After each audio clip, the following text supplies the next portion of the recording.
All right, g'day everyone. Welcome to the Rad Dads Club. I'm your host, Glenn Scott. Basically, the Rad Dads Club is a place where I get together with dads and from all different cultures and find out what makes them tick. Today's Rad Dad is Steve Shooter Kelly. Welcome, buddy. How you going? I'm all right, mate. How you going? Yeah, going pretty good, mate. Can't complain where I'm at right now. Where are you? Dingle Bay in Port Stephens. So, near Newcastle. Port Stephens? Okay. 40 minutes out of Newey. Yeah. So, what are you doing sun up there? shining, looking at the beach. Came here for a meeting yesterday about a job in Newcastle. Yep. And just thought we'd stay with the family for a couple of days, get away from the cold weather of the Masseter Ranges. Yeah, it's sunny right now down here in Melbourne, but it's going to piss down later on, but whatever. Yeah. All right, let's get some basics out of the way. Where were you born? Where did you grow up? I was born in a place called Motherwell in Scotland, and moved to Australia in 1986. So I was 3. And then from there, we moved to a place called Bundaberg, which everyone knows because everyone's had a can of Bundy rum in their hand, I think, during People in Australia like to drink. one so violent episode of their life. Yes, exactly. Yeah. But yeah, so I moved to Bundy. Straight off the plane to Bundaberg. So that was a shock, I think, for me and my big family. And then from there, went down to Canberra and pretty much, spent a lot of my youth in Canberra. Why the move to Australia, and what was the change from like Bundy down to Canberra? There's people that don't know that aren't from Australia. It's tropical Queensland to freezing central East Australia. To the capital city that no one knows exists. Yeah, exactly right. It's but anyway, the move to Australia was I think a pretty good call from my mum and dad. We lived in a pretty rough area of Scotland, kind of in the projects or whatever, but not much opportunity, I don't think. So my dad saved up his money. He worked pretty hard. My dad left school when he was really young and just worked hard since I think he was about 14 or whatever. He just started working. Saved up his money, and then I think when it was time to go, they just packed up and left, and just kind of wanted to go and find I think it was to find a better future for us. At that time, there was me and my 3 brothers, so he had 4 boys. So 4 boys. So Paul is the oldest, Gary, Tom, and me, so 4 of us. And then when we moved to Australia, that's when my little brother Scotty was born. Okay. So I think 4 kids, not much opportunity, and his brother, my uncle, lived in Australia, had done cool. for a while, so we had a connection. And back then it was pretty easy to be able to just buy a ticket and then come to Australia, and I think residency was quite easy back in the 80s. Yeah. And your parents would have been younger, you know what I mean? It's easy to get when you're in your 30s or something like that. So, yeah. Yeah, for sure. And Dad was pretty skilled as well. So he was like, he could easily come straight here and he'd get straight to work, which is what he did. So purely, I think it was just based on getting us out of a situation and getting us into a better one. Cool. And so from Bundy down to Canberra, what was that transition? How long were you in Bundy for? I have no idea why they chose Bundy. It was actually Bargara, which is just outside of Bundy, but it's a weird one. But I think it was just anywhere. So we obviously probably flew into, I don't know if we flew into Brizzy or something like that. But I think it was just anything. It was just to get here, and then it was like we'll go there, and then we'll work it out from there. And then purely we went down to Canberra because that's where my uncle was. That's where my dad's brother was. Oh, okay. That's what I was going to say. Was he in Bundy? That's why you went there, but no.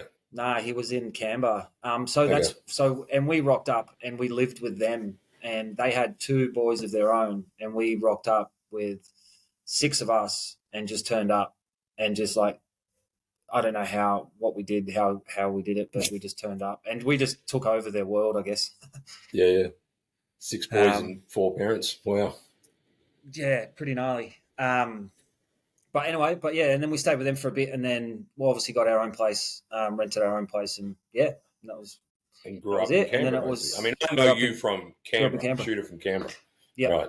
yep, Yeah, yeah. right. So I spent my whole teens, went through my whole entire schooling. Everything was Canberra, Western In Creek. Canberra.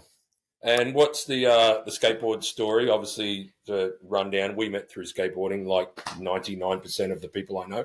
I met Yep. through either skateboarding and music. So, how did your skateboarding start? Uh, the first My first introduction to skating was just probably like a lot of other people, just maybe one Christmas I got a Street Warrior, Yeah, right. the old Kmart boards. Just got one of them.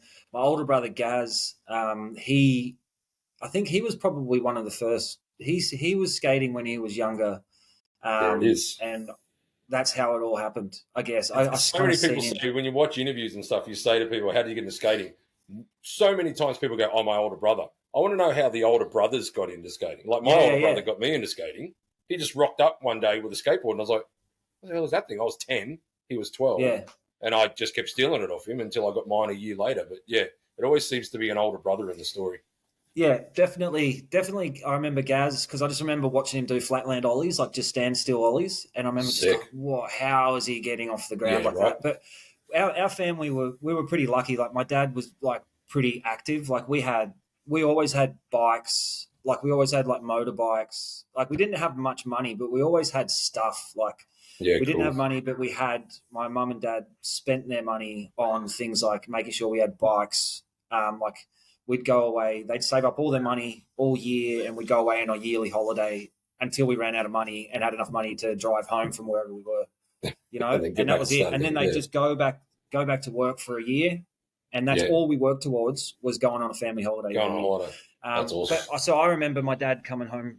The whole going back to the skating thing. I remember my dad coming home from the tip, and he bought a quarter pipe, which looked like it was about 10 foot tall back then, but I reckon it would have been like a 3 foot quarter, from the tip for 50 cents. And he just put it down the bottom of our driveway and just gave Sick. us all skateboards and bikes and just went, there you go. And so we just started hitting this Go little down. quarter pipe. Yeah, go down. And so we were just eating shit at the bottom of our driveway for years. Yeah, wow. So that's what I remember is just having a quarter pipe at the end of our driveway, noticing my brother on a skateboard, and then Christ, what a legend. yeah. So that's my dad. But And yeah, then so the typical, that's how I got into yeah, it. and the typical. So, what time? How old were you? What time? How old were you when you started skating? Uh, I think I was first introduced to skating. I probably would have been about 10, but Okay, I didn't actually start skating until maybe 13 or 14. okay, cool. Because it was purely when I started going to school, and then I noticed a couple of like other mates kind of getting into it. Yeah, right. Or there was more. There was a skate like our skate park, Western Creek, got built. And I would have been like Yeah, 15 then, skating every now and again. But Canberra was kind of cool because it had like all these little mini ramps dotted all over the place. It still does, like just random little 4 foot mini ramps everywhere. yeah, So yeah. there was right next to our schools as well. So there was always like a little mini ramp close by. So that's kind of how, just happened like that. And what? So, tell me more about. I mean, I experienced Canberra. Being from Sydney, we had a 3 hour drive to Canberra. We did so many weekends as a crew, a carloads, just driving down, sleeping in the car, and hanging out with the boys and stuff. And our era was a bit before yours because I got 10 years on you, so it was Yeah. Potty and Archie and Mike D and some of those sort of guys, and Todd Yeah. Webster, obviously. And then you guys were sort of like the younger crew, yourself and Fowley and Spud and all that sort of Yeah. thing. What was the scene like for you guys? Because it was pretty established, Oh, 10 years above you sort of thing. I didn't even like when I started skating, I didn't even really know about the scene at Yeah, all. But then when I started hanging out with like all those kind of guys, because I always hung out with the older guys, Stewie Phillips, Owen, Owen Webster, Todd Webster, yeah, Gibbo, like all those older dudes, Mike D, like I was like, and like Jezza and Joel Webb, like all those dudes, they were when they were in their 20s, I was 15 or whatever. I was hanging out with all those guys. Yeah, So as soon as I cool. started hanging out with those guys, I was just like opened up to, you know, what Canberra skate scene was, and it was sick. It was pretty amazing. Like there was some ripping dudes like Shmoo, like Luke Dryborough, Blake Convey, like all those guys that are like, you know, ripping. They were just so good. They were just all like I look back at it now and I'm just like, oh wow, like I was just hanging out with them as a grommet.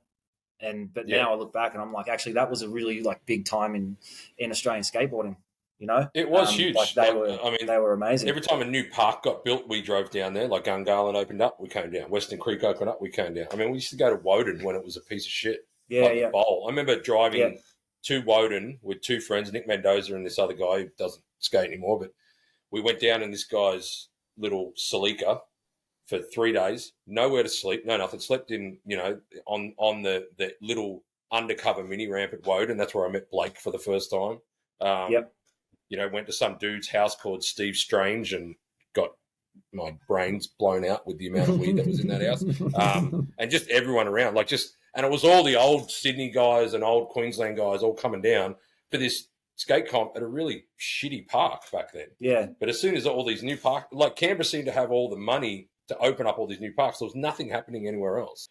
So we were doing the trip to Canberra all the time. Yeah. It all sort of happened so quick. We're like, another one's open, let's go, another weekend in Canberra. But it's like nothing's happened since then for Canberra. It sucks. Like they had that boom of Tuggeranong, Gungahlin, Western. They had that boom of like all these new skate parks came out, you know, 20 years ago, whenever it was. And then it's just like now there's only just a discussion now to, maybe we need some more skate parks in Canberra.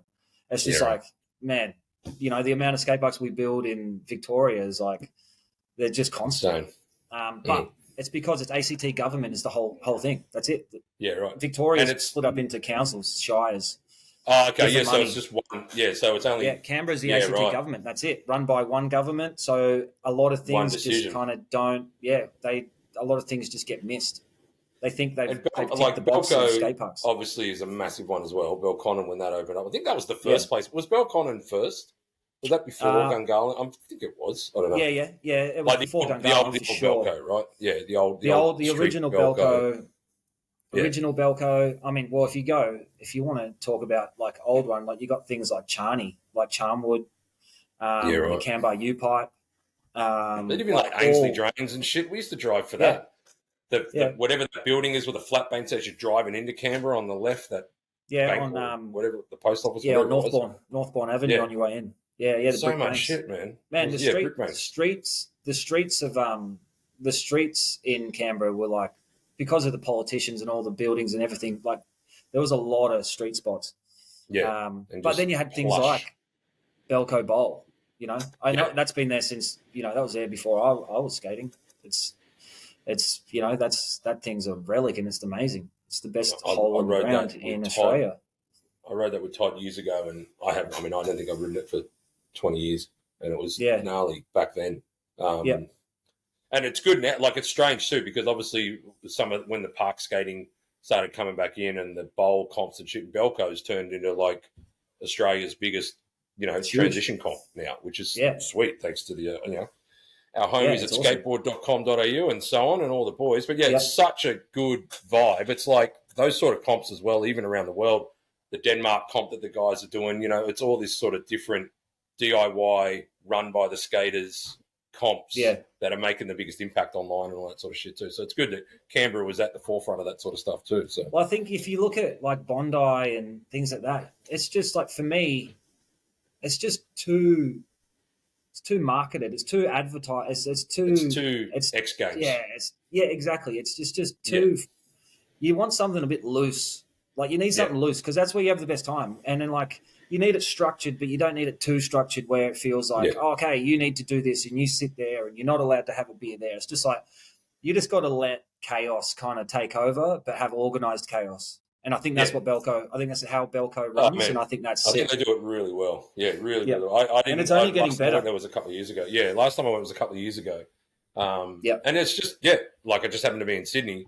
And we got all the boys together and took a van down for the weekend, and it was like, dude, it was amazing. It was just like old times again. So. Man, it's sick, and it's getting better. Last year was awesome, like, but now it's just like like I used to go, I used to be in the competitions and I used to like skate a lot.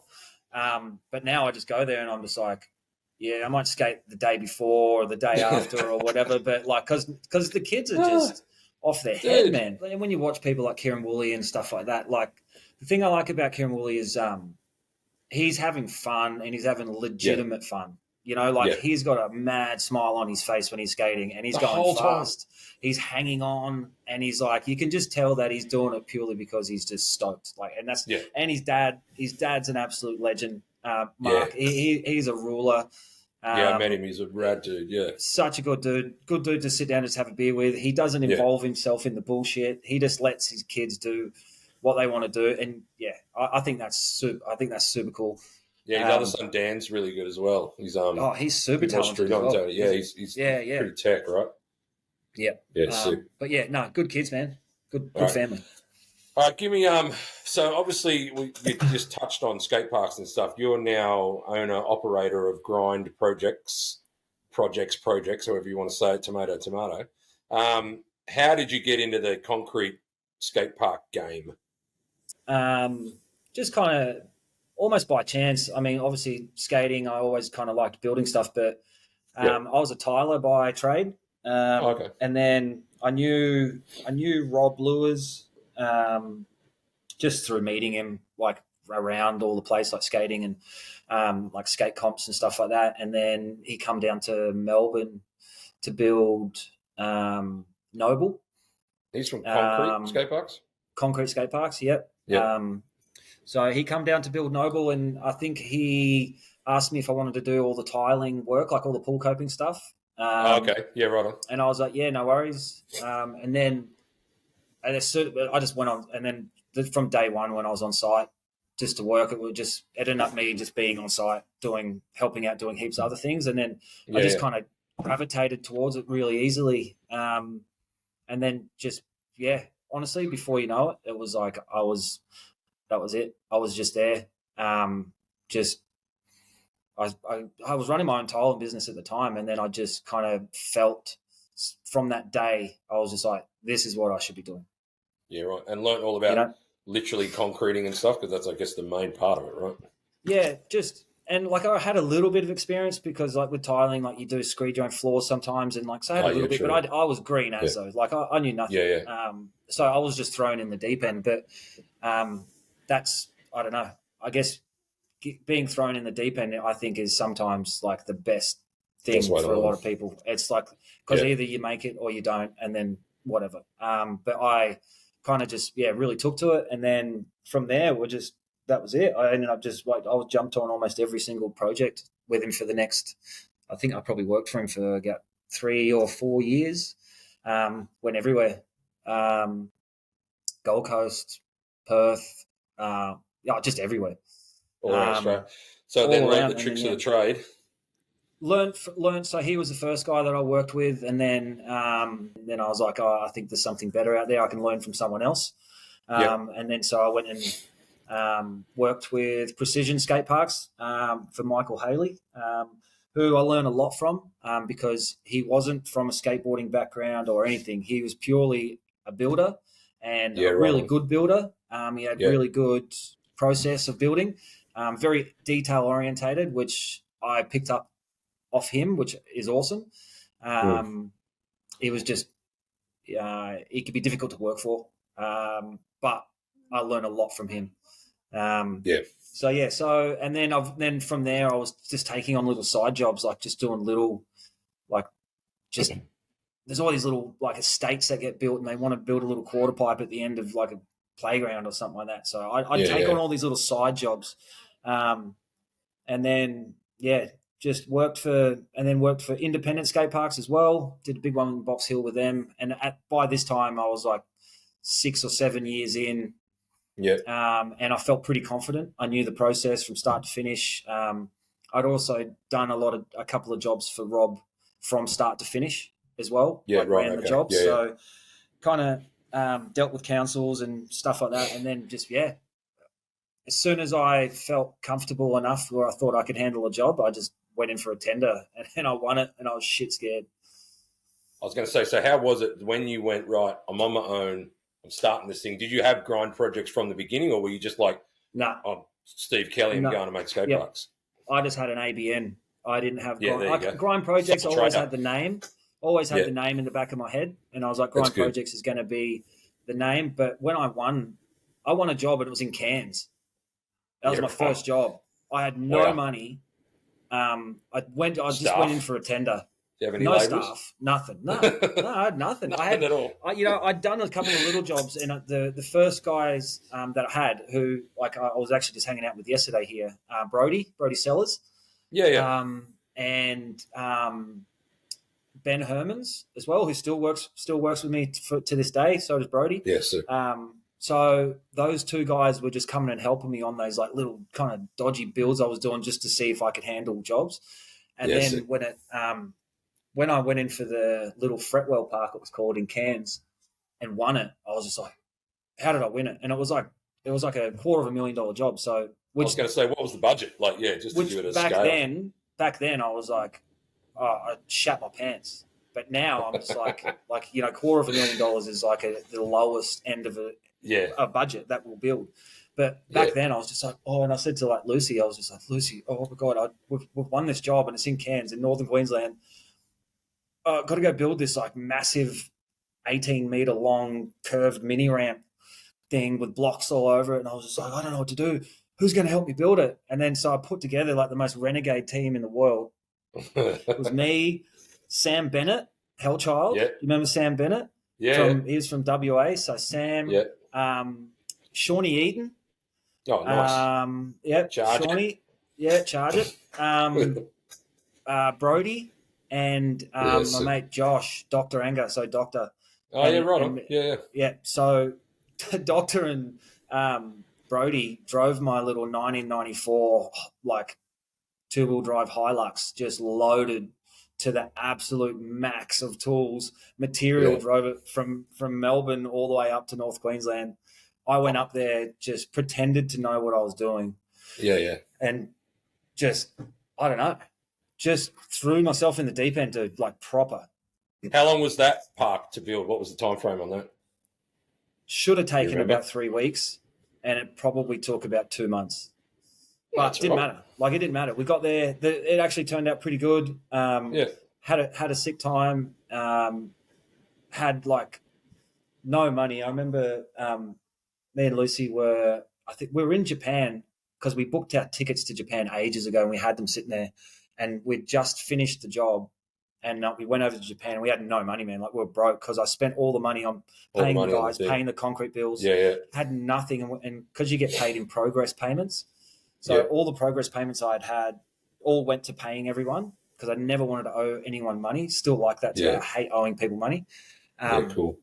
And so we were sitting in Japan, and I was like, we've got like, how much money do we have? Like under $200 to our name.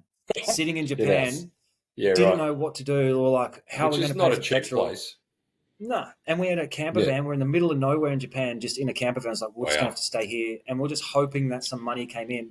And then it was just like one day went by, and then Lucy's just like, oh my God, we've been paid. And I've got no, like, I don't, like, I'm pretty, like, open book. I don't care about saying, but we made off that first job, like, about $60,000. Yeah, wow. And so I was just like the richest man in the world.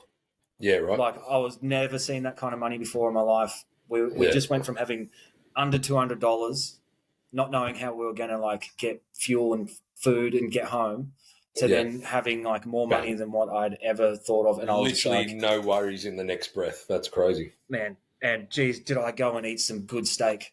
I was like straight to. I think we went straight to Kobe, where Kobe beef comes from, like that high marble shit. And I was just like, give me the best. Give me what you got, bro. So I was, and then that was it. And then I spent all that money, put that money back into the business, bought a machine, bought a truck. I was going to say, so that's right, because I remember when you posted that you bought the truck, and I was just like, I remember talking to Reese about it, and I was like, dude, how sick. Shooter's got a truck. Like, it's not, it just seemed to be a point where it made it legit. I was like, Shoe's got a truck. And then Shoe's got another truck. Yeah. And then I was just like, fucking grind is blowing up. I think what I noticed and what I think I learned from people like Rob and people like Michael Haley from Precision and like the other guys is I took every single thing from those three guys, what they did wrong Yeah. and what they did right. And I think I probably learnt more from what they did wrong. Wrong. Yeah, I was going to say you probably learned more from their mistakes. Oh, for sure. And what I learned was whatever money you make, if you want to actually, like, if this business is going to work, that money needs to stay in the business and you don't go blow that money on stupid shit. You got to put it back in the business and then buy things like trucks, containers for material, tools, machinery, all that stuff that you need to do what we do. That's where your money's got to go. Yeah, cool. And Smart never owe people money. Never owe people money. I always pay you guys every week, every second week or whatever. But man, working with a couple of people, it's like sometimes we'd go 6-7 weeks without being paid. Yeah, and keep people motivated when they might know the situation you're in, but if they're not getting paid, it's like, oh fuck, I got it. You know what I mean? Happy worker's a good worker, man. So happy worker's a paid worker. And that's where a lot of the beef kind of come from, you know, back. Money it was just like, we need to live. We need, you know, and also like I had my son Zach, who's now almost 18. He's 18 in like 3 months. You know, I was a young dad, and so I had to make money. So it's just kind of when you go that long and you're working away and you know, I wasn't good with money at all. You know, working away and being with skaters and, you know, hanging out with like people like Noah Phillips and like working away with them, and you'd work hard and you'd play harder. Yeah, I was going to say you're loosey-goosey, mate. Yeah. Oh man, and you don't save money, and then when you're not getting paid, you get angry. All right, well, you touched on Zach. Zach is almost 18 now. Jesus Christ, he's taller than you, right? He is very much taller than me. My daughter's about to be taller than me. She's only bloody 13. But he'd be over 6 foot easy. Let's do some dad questions. Right. What habits have you learned from your dad? Or what habits do you use from your dad, I should say? Okay. My dad is like one of a kind. Like Jock is one of a kind. He is. Yeah. He is. He's an absolute legend. He's such a good dude. I think a good habit I've learned from my dad is hard work. Yeah. That's it. I think hard work and commitment, like committing to a job, to a task. That's I think what I've learned from my dad. My dad has just always worked. He's always worked hard, and he's always, if he says he's going to do something, there's no doubt in my mind that he'll get it done. He'll follow through. What about habits you would never do that your dad did? Is there any? Well, I think my dad worked too hard. Yeah, right. You know, sometimes, which I think I'm trying my best not to do, but I think I'm probably guilty of it, but purely just because I want to try and set us up. But, I think that's one thing that I do have in the back of my mind, though, is like make sure that I'm not going to work too hard where I look back and regret the times that I missed. That's what I was going to say. Did your dad work too hard and was the after effects missing time with the family, or did it take its toll on him, or was it more toll on the family? Oh, it definitely. I mean, he's a pretty fit dude and stuff like that, but I definitely from working from 14 all the way up to, you know, he was like, what is he like? That was my dad, almost 70. I think he's almost 70. How old's my dad?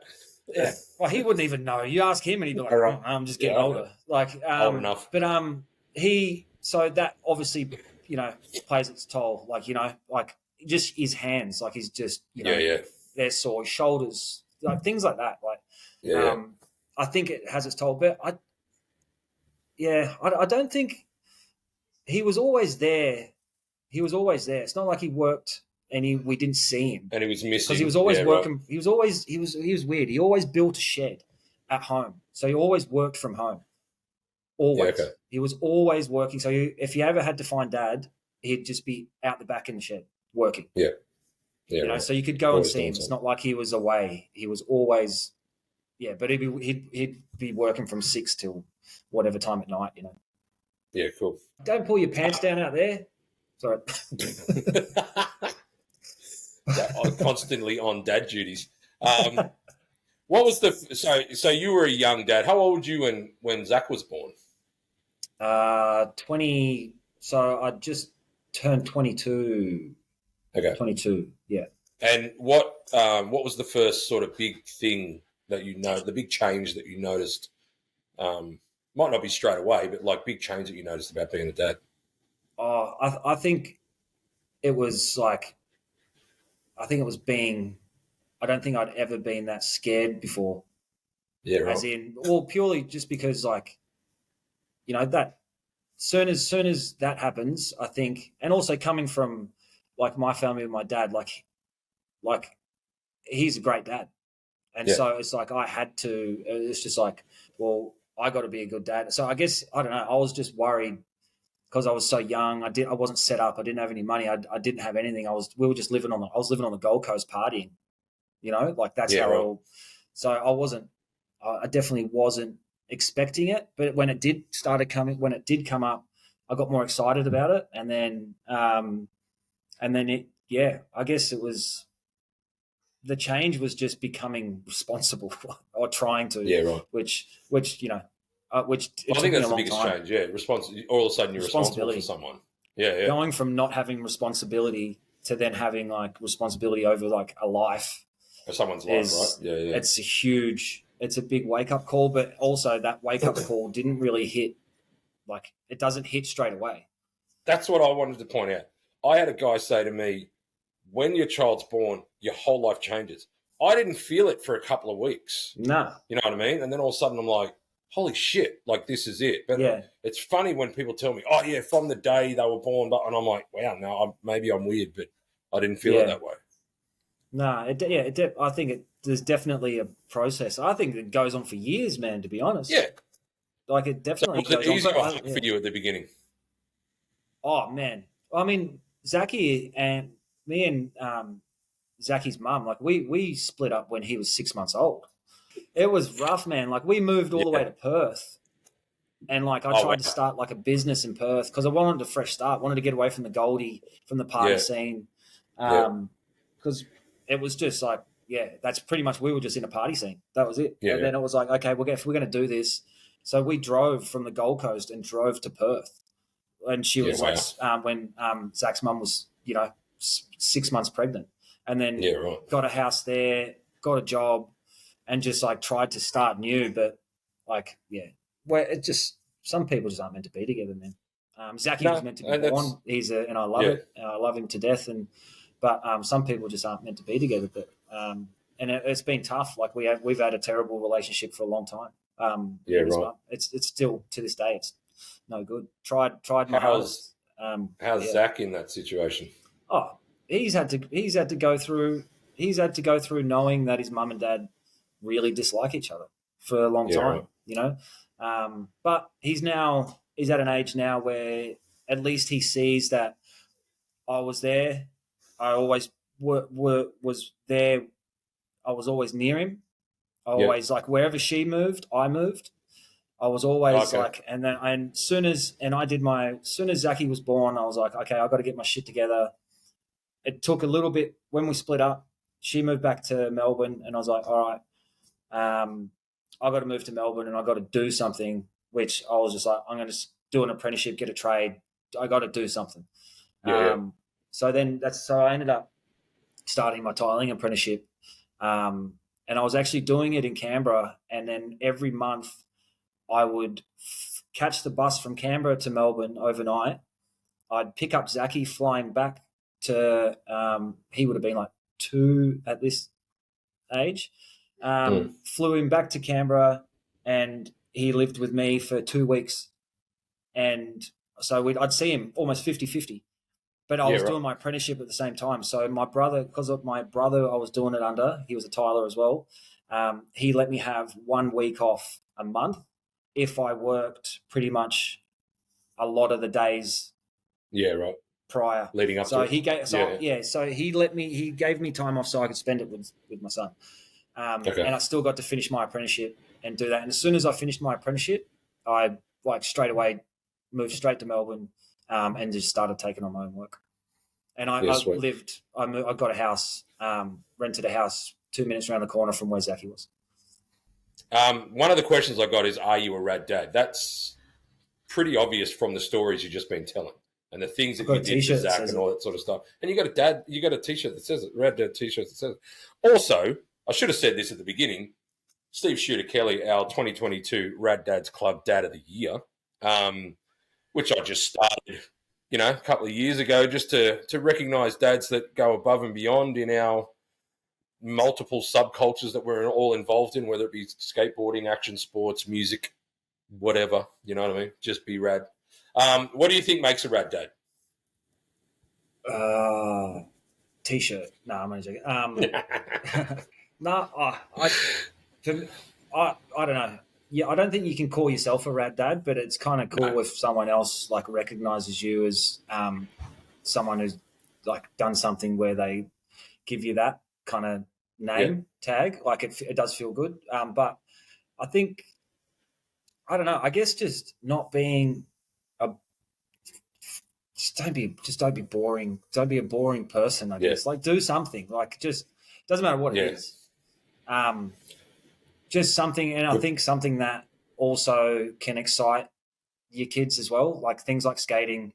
Like I look at my our daughter Minnie, and I see her like the other day. She could run out of the ramp and grab onto the coping and pull herself out of the ramp for the first time. I saw that, and and I look at that, and I'm just like, fuck yeah, man! Like that is just like that makes me proud, and I know a lot of other.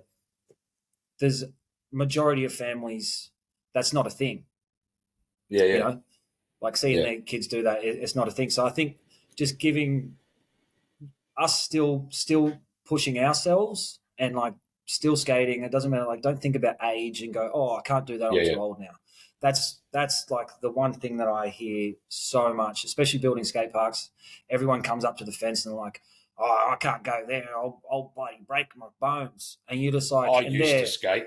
Yeah. I used to skate, but got kids now. You're just like, good on you. They should make you skate more. You can skate with your kids. You got another excuse. Oh my God! One of the things so in Borco where I grew up, right?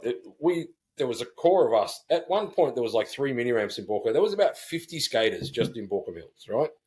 And they're all 13, 14. They're all my age at that time, sort of thing. Then all of a sudden, they all started getting licenses at 15 and 16, and they just disappeared. And we were like, where are all these skaters gone? And our crew stayed together. And it was like, what are you doing? Oh, I don't skate anymore. I've got a car. I'm like, yes, so did we. So now we're skating other places. Hey, somewhere else. And I'm like, how is that the reason to stop? Like it just it drives me insane when I hear shit like that. Yeah, I hear it all the time. Like it's and I'm getting to the point now.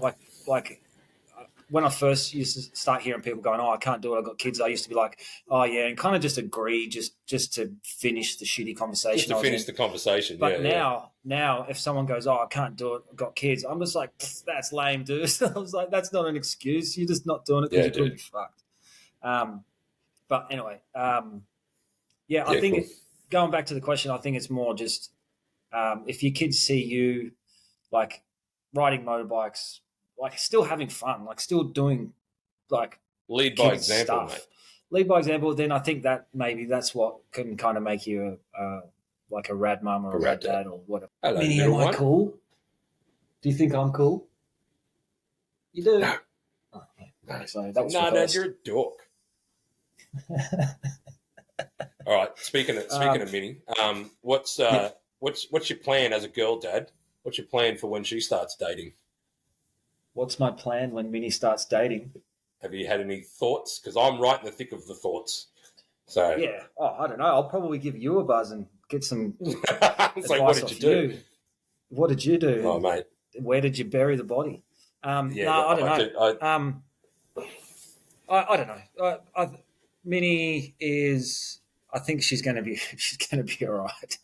Yeah, I kind of already feel sorry for whoever comes into me. whoever comes over.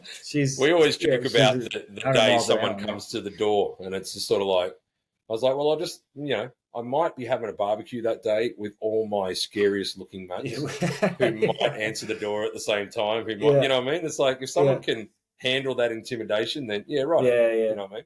Because the big thing that I think about is and I saw this in a movie, is like, I'm handing my responsibility of my daughter over to you. Yeah, I'm not there. So it's on you, sucker. You know what I mean? So that sort of shit. But look, it's I've spoke to my brother who's got grown girls, my nieces, and he's like, dude, they're good kids. They know what to do. And I'm like, it's easy to say, but I want to do it. You know what I mean? Yeah. Man, we didn't have to the Kelly family we were just dude deep for so many years. Like girls weren't born. Girls weren't born for my dad had brothers, his dad had brothers, his dad had brothers. It was just just a big too many dicks on the dance floor situation. Too many dicks on the dance floor. And then all of a sudden, this generation, my brothers, they just went bang, daughter, bang, daughter. I've gone bang, daughter. Yeah, so it's just like now it's just like so we're kind of the generation that are kind of dealing with it. Because it wasn't a thing for a long time. I'm talking, I don't even know when the last girl was born. Wow. Before me and my brothers. Yeah, so it's nuts. But I don't know, man, Minnie, she'll be right, dude. She'll be right. What about Zach? You got a different situation there, and a 17, almost 18-year-old son. What's his situation? Is he dating? Is he out and about? Yeah. I mean, I don't even know what his social life are for dating or whatever. You know what I mean? I don't know. All I'm going to say is I reckon I'm going to be a young granddad. Oh shit! No, I don't know. I hope not. That's the number one rule. Zachy's a good kid, man. But he's a good kid. I've met him a few times. He's a good kid. He is. So. He's good. He's actually he's starting full his apprenticeship next year. Yeah. So he's good.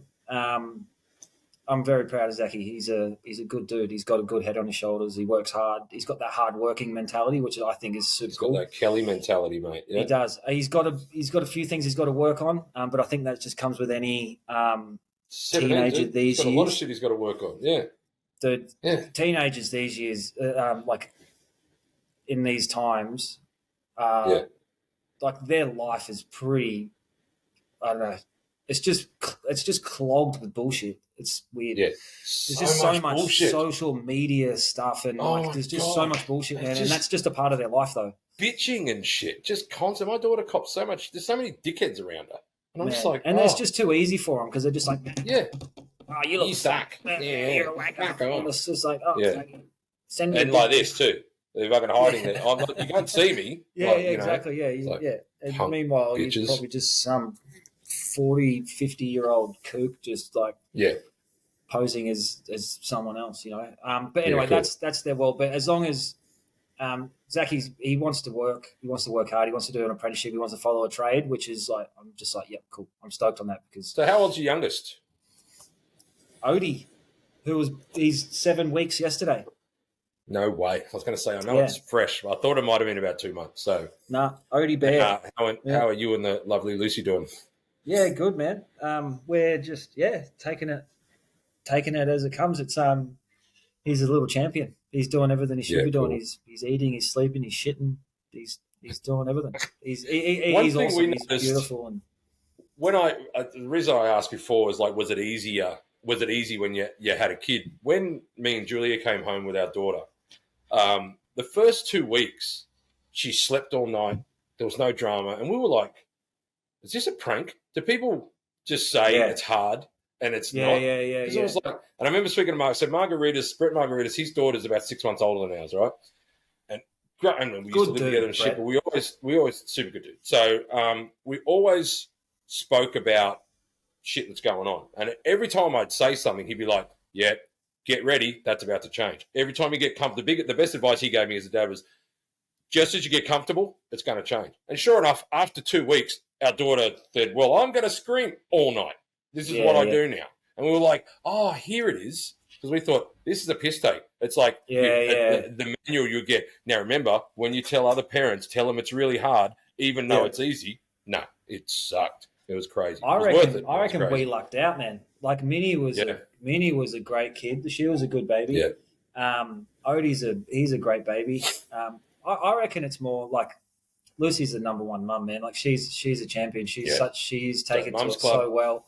Yeah, she is taken to it just so well, and I think that just Makes a difference. That just it makes a difference to your kids, because if you create like a calm environment, your kids, like, everyone's going to blow up from time to time, but they're going to just have to gravitate towards the environment which is calm.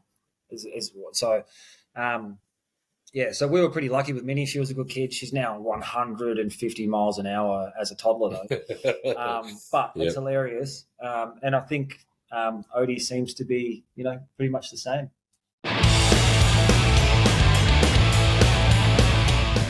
Six-pack time, ladies and gentlemen. Let's go. All right.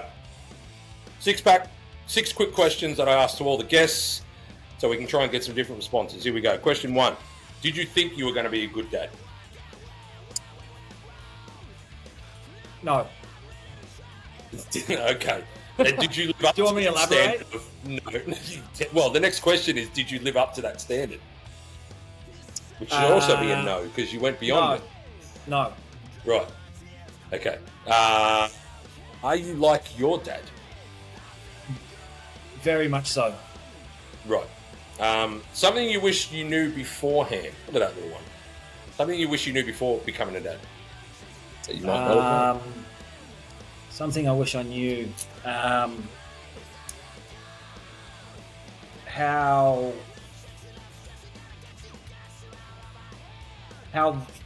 vulnerable it makes you feel. Yeah, well. What don't you like about being a dad? Absolutely nothing. That's the right answer. No, sorry, look. You can answer however you want, but that's how I feel. Sometimes I miss like music that I want to go to, but I can't because I've got kids.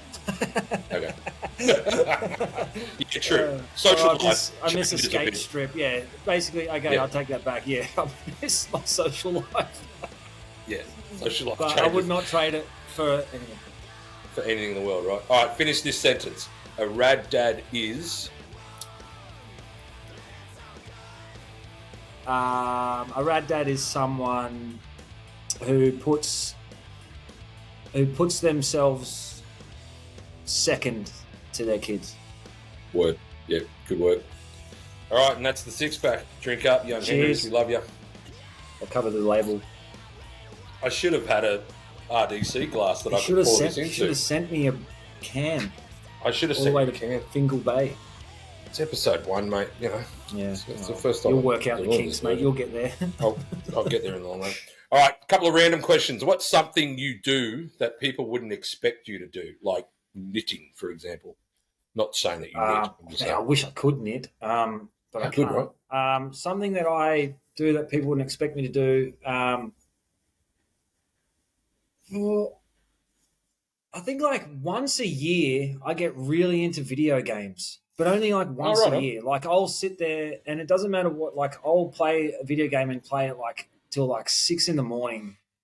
Yeah. But I only do it, it's like seasonal. Like I won't play a video game at all, but then sometimes it's like I can shut off. It just shuts me off. You're not a gamer that has to do it all the time. Nah, not at all. It's like it's every now and again. It's just like I need to shut off from reality once a year, and I'll just like get a game. It's usually like a cowboy game or something where I just go and shoot people. Yeah, right. Yes. But then that's it. So I don't know, because I've never really been like a video kind of games kind of person. No, never mind. No. Yeah. All right. But what band or artist would be considered unusual for you to like? Band or artist unusual that I like. Like if you said I like so and so, people would be like, really? Oh man, like I am like pretty deep into like Russian techno.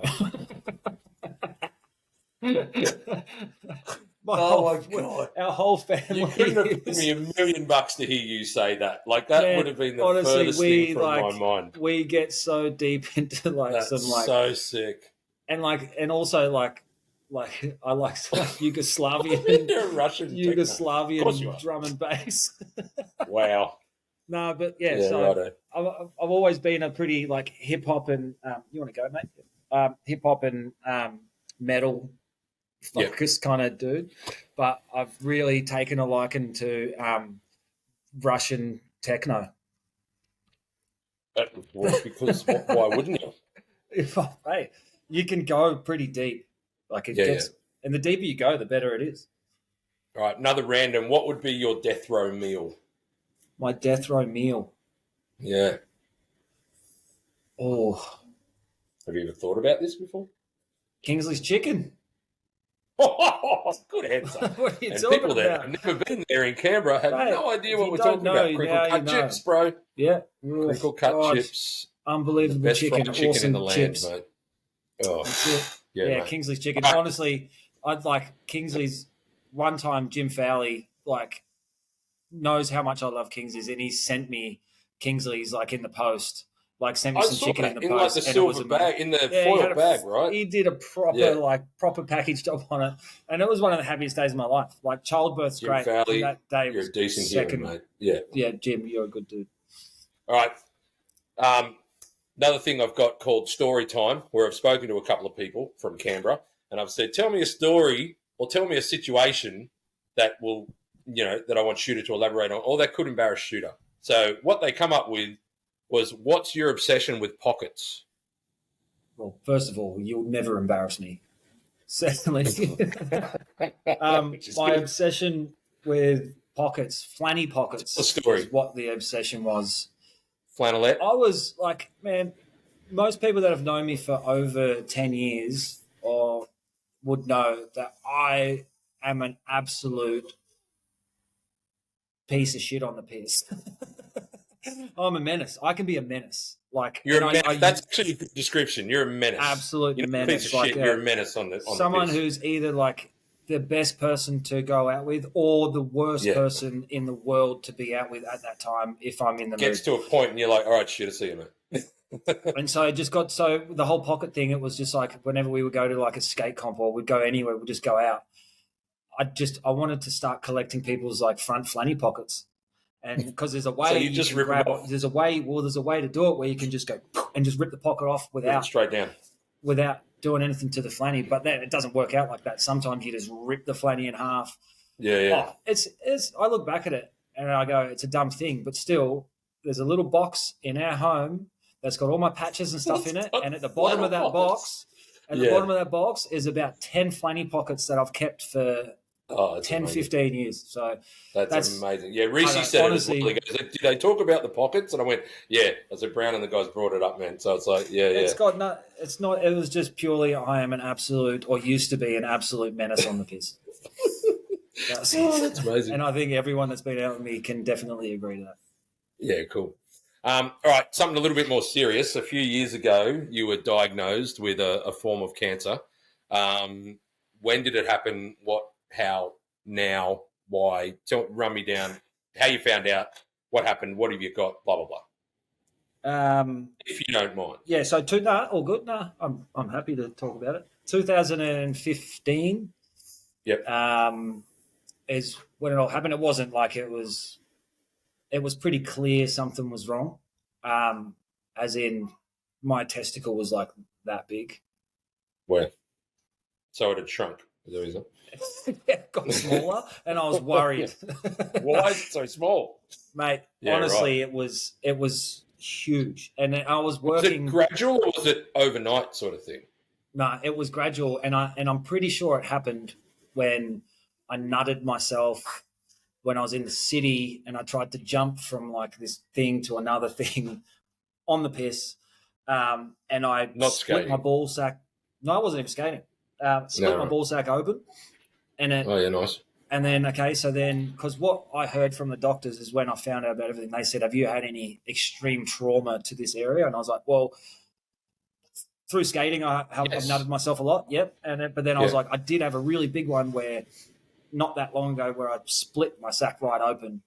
And they go, okay. And they go, so would you went to the hospital? I was like, nah. And I didn't. I went to a party and my ball sack was, and I got it. I was out of this. What are you talking about? Man, seriously, we tried to sew it up at a party. Yeah, wow. So, there was no flanny pockets. Bloody nut sewing. Yeah. My mate.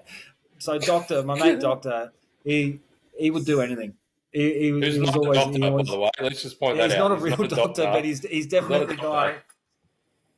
Something's he's broken. Definitely Yeah, he's definitely the guy that I could go, hey, mate, I've split my sack open. Could you sew it for me? He'd be like, yeah, man, let's do this. You get a needle and thread. Yeah. Right. But anyway, so back to it. Yeah. So testicle was massive, and I was like, something's going on. Went to the doctor. Doctor was like, it's all good. It's just you got a cyst, and you just need to take some antibiotics. Right. She'll be sweet. And I was like, yeah, no worries, cool. So I took some antibiotics. Swelling went down a little bit, not much, and then went back into the doctors again. It was a different doctor this time, and then it was just like a punch in the face. They were like they obviously didn't communicate with each other, and someone made a mistake somewhere. But the doctor was like, first thing he said was like, okay, so when you start the chemotherapy process, we're going to need you to take a sperm sample. And I was just like, huh? I was like, what are you talking about? I was like, you got the wrong dude. I was like, I just took some antibiotics. I was like, I'm here just for a checkup for like I had a cyst. Yeah. And then he's gone, oh, wait, no one's told you? And I'm like, what do you mean? They're like, oh, you've got cancer. And I was like, is this how you tell someone? I was like, is this how? And she was like, oh, I'm so sorry. And I'm just like, wait a second. I was like, and then so it was just like, I was trying to process all this shit on the spot. Yeah. And then I was like, okay, so, and then I was like, so I've got cancer. I was like, okay. And this is like, and you're going to need to go and like, because it's quite an aggressive style cancer. So you're going to have to go, and if you want more kids, you're going to have to go do a sperm sample today. And I was like, you've just told me I got cancer and you want me to go jerk off. I was like, mate, how? I was like, there's no chance. And then and we kept talking about it. And then I was like, you know what? Whatever. Cool. Tell me where to go. And I went. It was the weirdest wank I've ever had in my life. That's so weird, dude. Like, can you just step over there? And yeah. I had to go to like another building, and it was awkward as. And the worst thing about it, this I'll never forget this. You have to walk into this like weird little room where they've got all these like old pornos and stuff there, and like VHS pornos and stuff, DVDs. And the worst thing about it was, I was like, all right, I got to do this. Just get it done. Just do this. Because I was like, I want to have more kids. Like, that's definitely what I want. So I was like, I just got to get through this and do it. I sat on the couch and it was still warm from the other dude, like from the last bloke. And I just jumped up and I probably like squealed or shrieked. I was like, that's disgusting. And then so I stood up and jerked off. and then whatever happened, I don't know how I even got through it, but I got through it. And then I went and like said to the lady behind the counter, and I was like, here you go. I was like, no, I was like, I'll be back. I was like, because this isn't me. I was like, this is filled with hatred and confusion. I was like, I'll be back when I go home and think about shit. So then I came back because then I had to get surgery, and they were like, you got to go get surgery. It's going to cost $15,000. Or you can go on a waiting list. And I was like, so I ring up my brother and I'm like, hey dudes, I've got cancer. I need to get surgery, or I can be sitting on a waiting list for like 6 months. And I was like, I had no money. I was like, I got no money. I was working for Rob. We're building Bulleen Snake Run, the Bulleen one. Right. And I was like, don't have much money. I don't have $15,000. Can I borrow money? And my brother's like, dude, whatever, of course. Yeah. My brothers are legends. My brothers have always had my back, and they will always have my back. And like, I'm super, super lucky to have brothers like what I got, and they are all like super good dads, and I fucking love them. But anyway, so I got the money, and then I got a phone call from the doctor going, "Hey, we can get you in surgery on Monday." So not even have to pay for it, because they were like, "You're young." You're young, so we'll get you in there early, try and get this done. That's cool. And I was like, cool, no worries. So I went back into everything kind of sunk in by now, and I was like, I just treated it like a skate injury. That's what it felt like for me. What did they tell you about the surgery? Did they give you any insight into what they were doing? Yeah, well, they have to go in through my abdomen and remove the cancer and the testicle up through my guts. So it's kind of like a cesarean kind of thing. Like I thought they were going to open up my ball sack and pull my nut out, but it's not. It actually comes out and sew it up. It comes up out of your guts.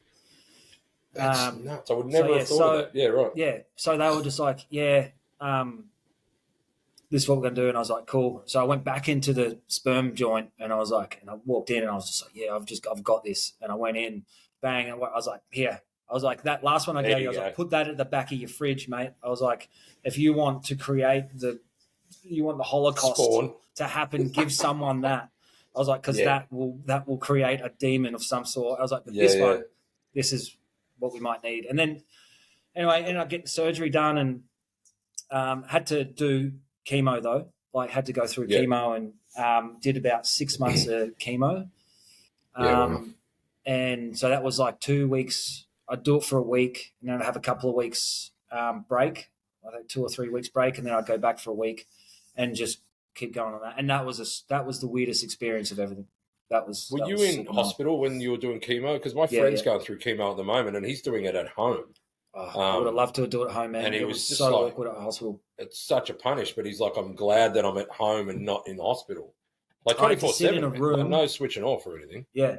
I had to turn up at 8 in the morning and sit in a room with all these like recliner chairs, with all these like super elderly people dying of cancer. Oh, man. And sit there from 8 in the morning till 3 in the afternoon, just attached to the machine. Wow. And then whenever I wanted to go and go to the toilet, I'd just get up and go to the toilet.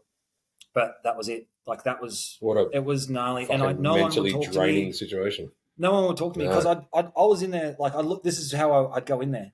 So I'm sitting in the middle of everyone. I've got like a sleeveless shirt on and like heaps of tattoos and stuff like that. And then there's just all these like people in their 80s and 90s just attached to this machine. I'm just sitting in the middle, like just listening to body count or some shit, just going, wow, this is gnarly. Like, wow. And then ended up becoming used to it because it went on for that long. Yeah, yeah. And then it just became a thing. Druggy again. What's this druggy guy got? You know what I mean? Like, but man, it felt like it was just an injury. I didn't feel like I knew it wasn't going to beat me, and it felt like an injury. And at that time, my friends and like family, they had my back so much that it made my recovery so much easier. Yeah, sick. Tell me about the event. I was there, but tell me about the event, the fundraiser we did, or not claiming shit. The fundraiser that I was at. So as I was saying, like my mates had my back, and they knew I had to be off work. Like I kept working. I remember being at Bulleen after when I was having chemo, I was still working. I remember I had a beard kind of a little bit shorter than this, and I remember going and washing my face, and I went like that, and I wiped my beard off. Out? Yeah. Dude, you told me about that. And I was like, Reese was with me, and I was like, yeah, right. I was like, dude, check this out, man. And I'm just like peeling my facial hair off.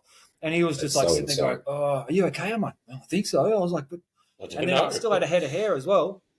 And I was like, I think it's just my beard that's going to go. I was like, I don't think my hair's going to go, but it went for sure. Like I was the snooker ball. But the event was, so I had to stop work because chemo does take its toll. It does. It's just makes you. Yeah. It just gets you. It's just lethargic, man. It just takes it out of you. Yeah. And also, if you're going to work and you're pushing yourself a bit too hard, which our job building skate parks, it's hard work. Like, so I think I was like, no, I'm just going to keep working through it because it's like working for me was like my way through it. But then everyone's like, no, you need to take a step back. And I was like, I've got no money. I can't not work. Yeah. I can't step back. I was like, I've got shit I've got to pay for. And then it was just like, everyone was just like, well, we'll just do this. And then it just snowballed, man. And it turned into something so amazing. And yeah, I can't, whether I'm still friends with some people to this day, which, some people, you grow apart from people or whatever. Yeah. I've still got so much, respect and, what's the word? I'm just so thankful for every single person that put in effort for me during that time because they made my life. My car I went to go drive myself to chemo and my car got stolen. Yeah. Second day of chemo. Yeah, I remember you telling me that. At the event, you told me that. I was just like, what the fuck? How much more shit can be thrown at you? You know what I mean? I walked outside and it was my work ute, had all my tools and stuff in it. And I was like, I walked outside and I'm like, what did I do yesterday? Where's my car? And usually it'd be like, oh, it's parked at the pub or something like that. And I was like, no, hang on, I had chemo yesterday. I was like, yeah, it wasn't. And I was like, someone stole my car. And I was just like, oh, why? And I kind of just like laughed like a crazy man in the middle of the street. I was just like, because I was just like, this is so much that all I can do is actually laugh, get in a taxi, go to the hospital, just deal with what I got to deal with.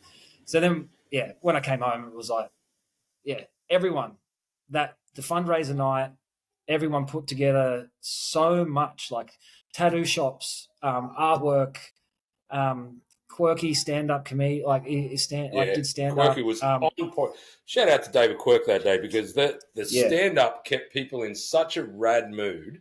Man, and Quirky, was just a beautiful night. Is skateboarder, an excellent host, a great comedian, and it was just such a good day. I remember me and Julia were just like, this is so rad. Like, it was such an amazing night. Everyone came there, and it was all artworks on sale, to basically raise money for yourself. And people were just like, yeah, I can't afford that, but I'm going to go buy that because I know where it's going. You know what I mean? It was so sick. Good to be there. The funniest thing about that night is someone made like heaps of weed cookies and sat them out. And then my older brother Paul, come up and he was just like, man, those cookies are good. And I'm like, I was just like, because he doesn't do drugs or anything.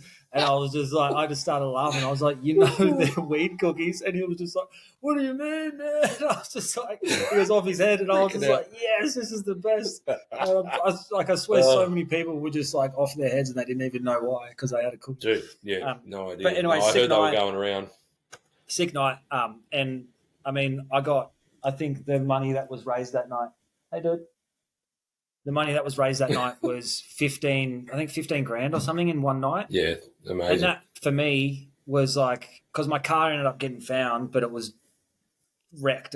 Motor was blown. It was not worth it. So for me, it was like, I can now comfortably take a couple of months off. I can buy myself like a new cheap car. And even after the fundraiser, people were cooking me meals, like bringing me stuff, like sending me, like I was bathing in like hemp oil and all this type of stuff like that. Everyone just thought went above and beyond for me, and it was like that's why I pulled through so good, because like my recovery was pretty good. I think it's the best that it could have been. So what happened at the end of all that? So you go through chemo. What do they say? Oh, you're cancer free, or like? Well, you just keep going in for tests. Like you keep going in for tests for like the next 12 months or whatever, and then they just keep testing you to see if it's spreading or if it's still there. And then you got to get all these different, I don't know, what if they're MRIs or whatever. But you drink this like really disgusting cordial, and it basically goes through your system. And then, so it makes it easy for them to see. It lights up your insides. Lights up your insides. So, and that's how they can tell if you've got any problems there. So, after chemo, the stint finished, I'd go in after that. They'd check, and they were like, "Okay, it looks like there's nothing there, but come back in a month, check again. Come back in 3 months, check again." Every time I went back, they were just like, "Nah, everything seems sweet." They're like, "Have you got any?" Is there any dramas? Is there anything? And I was like, no, everything's sweet. And then, it was like, and it got to a point where I went on my 12. I think the last one I went on was like for a year, and they were like, you're good. And they're like, we want you to keep coming in. I was like, no. I was like, I'm good. I was like, and I haven't been to the hospital since because I don't want to go back. I hate the smell of it, man. The smell of the hospital is like you'll never and the association you'll make with that smell and what you were doing when you can't get that shit out of your mind. Because I was at the what's her name, the cancer wing at the hospital, Olivia Newton-John. Is it Olivia Newton-John? Is it Olivia Newton-John? I don't know. Yeah, she's got the whole wing of the hospital. That's the whole cancer, because she had because she died of cancer. Yeah, and I'm pretty sure it's. God, if I'm wrong, you got to edit. You got to edit this out. But I'll cut it out. The people there were absolute legends. Like that was a super good. But it's just the smell. I will never forget the smell. It's just this weird chemo smell. I don't know. There's something about it, and I just. It's a weird chemo smell. I'll never forget it. And when I go into a hospital, I it's there, and I hate it. And then the thing that came out of it, literally, was 2 kids with 1 ball. Yeah, they told me I was never going to have kids. Yeah, they were so like, fuck you, they were cancer. Like, you can't. No, fuck you, doctors and science, man. Fuck you, it's like, don't Dr. tell Asshole me. at Yeah, it's like, you naysaying piece of shit. Don't be a naysayer. Tell me that my one testicle can't produce enough semen for children. It can. Yeah, so fucking good ones too. Champions. Yeah. Decent humans. It's the nut of champions. The single nut of champions. But yeah, but anyway, having one nut is like, yeah, I don't know.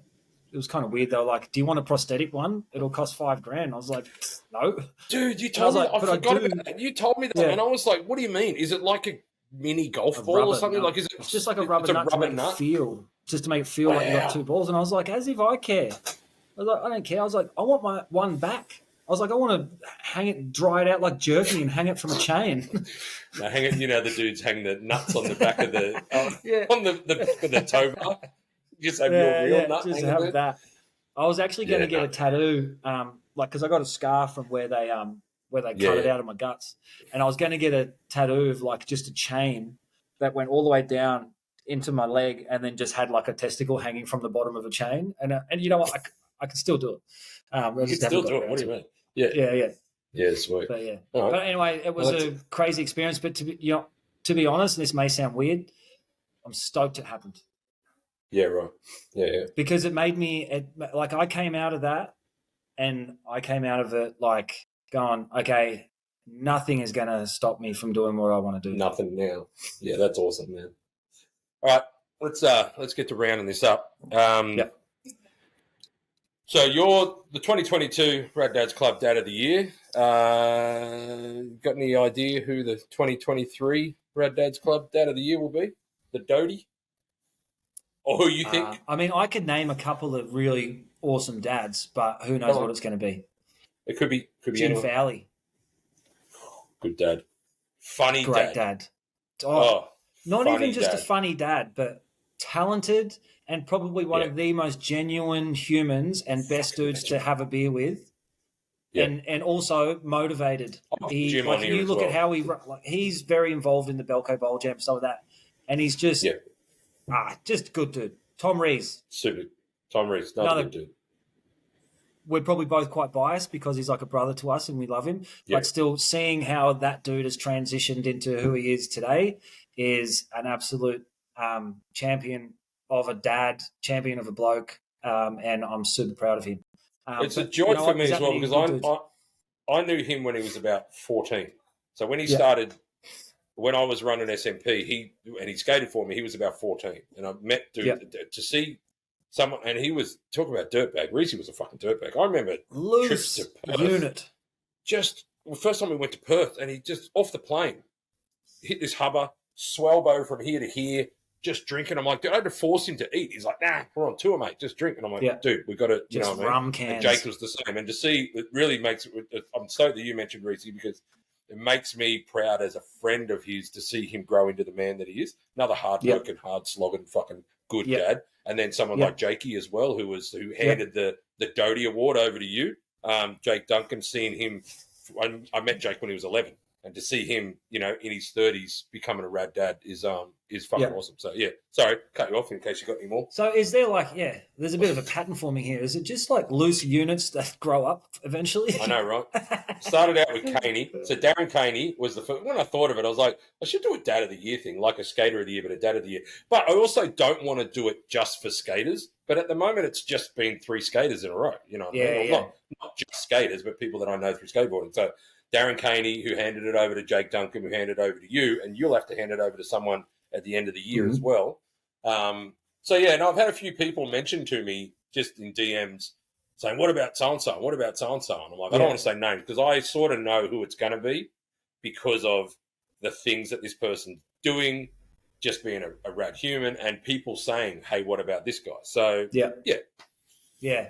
Oh, man, it's like it'd be a hard job because I honestly think like every year that goes by, you could just be like, oh, this guy deserves it, that guy deserves it, that person deserves it, that person deserves it, because it doesn't matter because there's that many dudes out there. And I think these days, Yeah, easily. And I think you probably would have had that last year, you know?